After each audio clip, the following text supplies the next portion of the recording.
to break me down, to build me up again. They like, Hov, we need you back so we could kill your ass again. You know, it's like this thing that's love. You tell it. No, you're no, I want you to tell it. You really are the best. You proving it here today. As much as I'm proving it, you proving it. You proving it. Yeah, that wasn't the thing. It wasn't. People say that he lost $50 million. No, that's not even close to what happened to this dude. And until you understand what happened to the dude, you don't understand what happened. Like, no, not they offered him 50 million and he turned it down. Who gonna turn down 50 million? Now I've had to turn. Comment, right? You're saying that you knew someone that went through Jimmy Hinchman proffer agreement for a drug case. And the proffer agreement revealed that Jimmy Hinchman, he could have walked away if he would have given up Diddy. What you mean by that? Well, what happened was that they had with Jimmy Hinchman regarding his proffer agreement. So that means the feds went in there 9 different times to talk to him. You gonna life, it happens for you. Everything is for your greatest good. No matter what it looked. I mean, you know, they say you want to make God laugh, tell them your plans, right? You can't control the future. I mean, you can control it up to some point. You can't control what others do. You can't control anything. Someone can run a red light and that's the end of everything. You know, you only can control what you can control. So things don't happen. I saw him right before he passed too.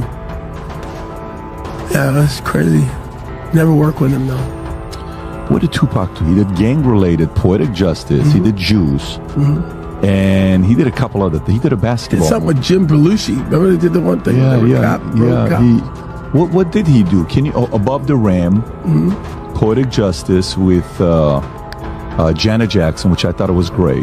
Yeah. Bullet, I think is. He recently said something crazy about he said nobody's scared of 50 Cent. I think he would have done that if that was 50 Cent. No one's scared of 50 Cent. I want everyone to be clear. No one's scared of 50 Cent. I think it was kind of taken out of context a little bit, but what do you think about it? I don't think it was taken out of context. No, I think the guy who was talking to him made him feel like a punk. You see what I'm saying? So he had to say, yo, nobody's scared of 50. Let's get this clear. Nobody is scared of 50. You know, but I'm not the issue. Him making you feel like a punk is the issue. And at the end of the day, I look at it and people don't assess themselves. Even really intelligent people. Jay's a smart guy. Pays? Who pays on the first date? Whoever idea it was to go on the date.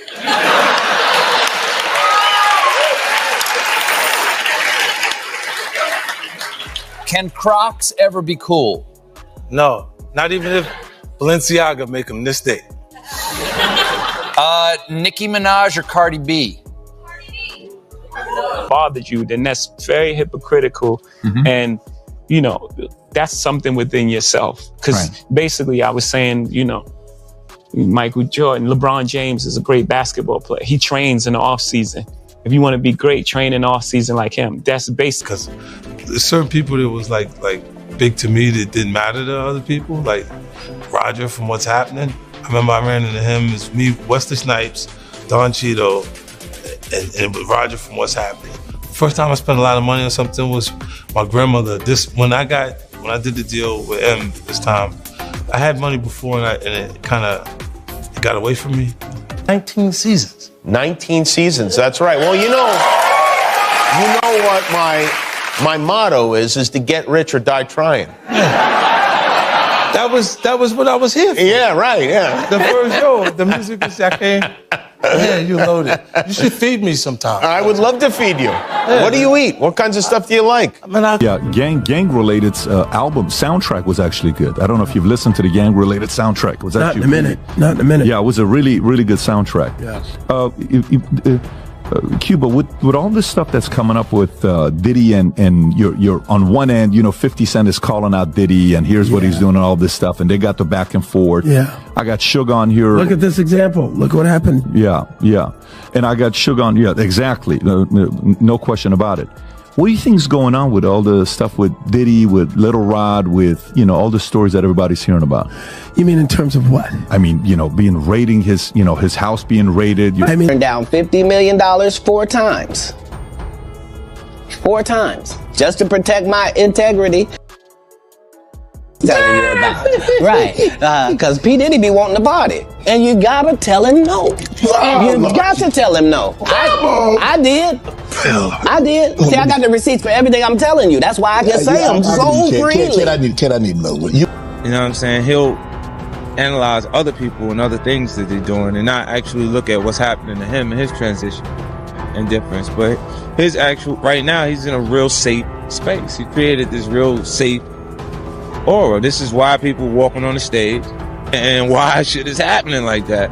A lot of it wouldn't have been like that if he actually dealt with his issues himself. See, he's an idiot. I know a lot of people want to hear these stories and everything like that because this is stuff that happened back in the day. And then maybe that if they knew there was going to ever be a YouTube or they knew there was going to ever be social media, a lot of the stuff probably wouldn't have got played out like it did. But things happen and these are just stories from the past. I would like to use that as, what you call that? Just to clear the facts up what's going on. But it all started, we was in Atlanta. And this story starts when I'm to you, they happen for you. So when you look at those situations, I had a similar situation with my pop not being around as well. And then, you know, what cracked the code for me was like really, like what was he going through? I took it like from that perspective. Yeah, it was like it's happening to me. He's doing this to me. And when I looked at it from his position, like my dad wasn't around, and you know all these things happened. And then when I took a further look, my uncle. So as soon as I did the deal this time, the first thing I did was buy her cars. And then my grandfather said he went to work, he worked hard, and your mama brainwashed my kids. Because I got her a car, I didn't get him a car, so I ended up going to get him a car. I took care of people who took care of me when I couldn't take care of myself. Even potato I'll throw in there, too. I get a whole potato. Do you eat potatoes or you no carbs? Yeah. Okay, good. That's for them other guys that's, eating air. Okay, all right. You know, last time you were here was when you got your Hollywood star on the Hollywood Walk of Fame. Did you go see it? Yeah, I did. I go by the little area to see it. Do people ever see you going by to see it? No, I just in the truck. I'm in the back with a tent. Hip-hop fans are no strangers to witnessing conflicts between their favorite artists, often leading to widespread speculation and intense scrutiny. Recently, tensions have escalated between two of the most iconic figures in the music industry, Jay-Z and 50 Cent. Their ongoing feud has captured the attention of fans and media alike, prompting a deeper look into the origins and implications of their rivalry. The animosity between Jay-Z and 50 Cent stretches back decades, beginning with 50 Cent's provocative 1999 track, How to Rob, where he humorously threatened to rob various high-profile rappers, including Jay-Z. Jay-Z responded with a subtle but sharp lyric during a live performance, marking the beginning of a rivalry that has simmered ever since. Despite the competitive nature of their relationship, 50 Cent has continued to take shots at Jay-Z, often downplaying his success and attributing it to his associations, particularly with his wife, Beyoncé. In a recent interview, 50 Cent took a more direct approach, claiming that Jay-Z's career has been significantly boosted by his marriage to Beyoncé.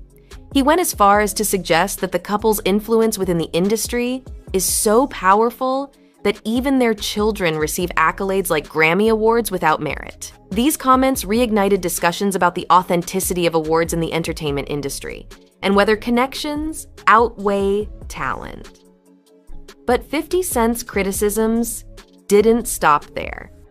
He also accused Jay-Z of trying to exclude him from the 2022 Super Bowl halftime show, a high-profile event that featured Dr. Dre, Eminem, and other major artists. According to 50 Cent, it was only due to Eminem's insistence that he was included in the lineup, highlighting the behind-the-scenes power struggles that often characterize the music business. One of the most significant controversies in Jay-Z's career was his fallout with Dame Dash, his former friend and business partner. Their split sent shockwaves through the industry, leading many to question Jay-Z's loyalty and ethical compass. Although Jay-Z's rise to the top has been undeniably impressive, his willingness to sever ties with close associates in pursuit of greater success has sparked debates about the cutthroat nature of the entertainment business. Beyond his feud with 50 Cent, Jay-Z has also faced criticism for his associations with controversial figures, most notably his collaboration with R. Kelly. These partnerships have led to accusations that Jay-Z may prioritize personal gain over integrity. However, his fans argue that his success stems from sharp business acumen and strategic decision-making, rather than mere opportunism. The rivalry between Jay-Z and 50 Cent, although not as explosive as some of their other feuds, has remained a topic of fascination for fans. 50 Cent's relentless critique of Jay-Z's character and credibility continues to resonate, with fans and critics alike debating whether these attacks reflect deeper issues within the music industry or are simply part of the competitive nature of hip-hop. The ongoing feud between Jay-Z and 50 Cent indeed reflects a clash of egos and ambitions, but it also highlights deeper questions about success, influence, and legacy within the music industry. Public personas couldn't be more different. Jay-Z has meticulously crafted a career based on strategic alliances, calculated business moves, and an ability to remain relevant over decades. His relationships with influential figures, including his marriage to Beyoncé, have undoubtedly played a role in his rise, a testament to his talent, business acumen, and ability to adapt to changing trends in music and culture. His status as a cultural icon and billionaire artist is a testament to his ability to capitalize on opportunities that have come his way. On the other hand, 50 Cent has built his brand on being a brash, confrontational, and unapologetically outspoken figure in the industry. His rise to fame with albums like Get Rich or Die Tryin', and his ventures into business and television have cemented his place in hip-hop history.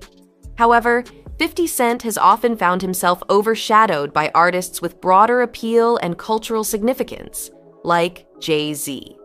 His frequent critiques of Jay-Z may reflect underlying frustrations or a desire to assert his own place within the hip-hop hierarchy. The rivalry between Jay-Z and 50 Cent isn't just a personal grudge, it's a microcosm of broader questions about the nature of success in the music business. How much of an artist's success is due to their talent and hard work, and how much is influenced by their connections and ability to navigate the industry's power dynamics? As the feud continues, it's clear that both artists are determined to protect their legacies and influence. Whether they will eventually put aside their differences or continue to clash remains to be seen. However, the impact of their rivalry on the hip-hop industry is undeniable. It has sparked debates about authenticity, merit, and the role of influence in achieving success, and it continues to captivate fans worldwide. In the end, only time will tell how this feud will be resolved. But one thing is certain. The hip-hop landscape has been forever changed by the ongoing battle between these two titans. And that wraps up our deep dive into the ongoing saga between Jay-Z and 50 Cent, a feud that's far more than just a battle of egos. It's a clash of different approaches to success, fame, and legacy in the ever-competitive world of hip-hop. Whether this rivalry will end in reconciliation or continue to fuel the fire of competition is something only time will reveal. But one thing's for sure. The impact of these two icons on the music industry and on each other will be felt for years to come. If you enjoyed this breakdown, make sure to like, subscribe, and hit that notification bell so you don't miss our next deep dive into the stories that shape the world of hip-hop. Leave a comment below. Do you think Jay-Z and 50 Cent will ever make peace? Or is this rivalry destined to go down in history as one of hip-hop's greatest? Thanks for watching, and we'll see you next time. Peace.